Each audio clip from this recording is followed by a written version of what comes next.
বাংলার বেশিরভাগ মানুষ এই ভুড়িটা অনেক পছন্দ করে। এই ভুড়িটা সবার পছন্দ। এটা রান্না করলে সবাই অনায়াসে তৃপ্তি সহকারে ভাতটা খায়, মানে অনেক পছন্দ। যতটা পছন্দ ততটা আবার শরীরের জন্য খারাপ।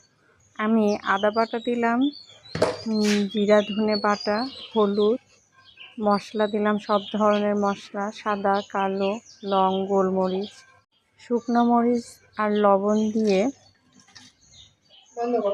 পেঁয়াজ দিলাম, কাঁচামরিচ দিয়ে ভালোভাবে মেখে এটা সিদ্ধ করতে সময় লাগে।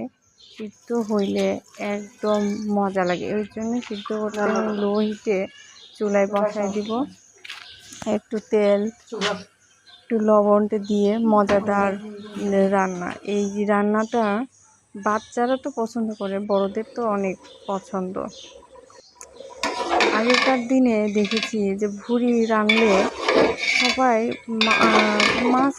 মাছের তরকারি বা অন্য কিছু সেইটা খাইতে চাইতো না, কিন্তু এই ভুড়িটা হইলে এটা দিয়ে সবাই অনায়াসে তৃপ্তি সহকারে খাইতো।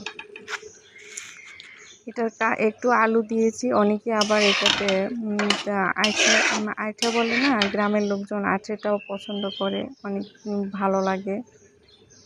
এই রেসিপিটা কার কার পছন্দ সবাই আমাকে কমেন্ট করে জানাবেন প্লিজ। এটা ভাতের সঙ্গে নিয়ে একটা পেঁয়াজ নিয়ে মাখায় নিয়ে যে স্বাদ আর মজা, অনেক টেস্টি একটা লোভনীয় খাবার যা সবাই পছন্দ করে। এই খাবারটা অনেক তাড়াতাড়ি খাইতে হয়।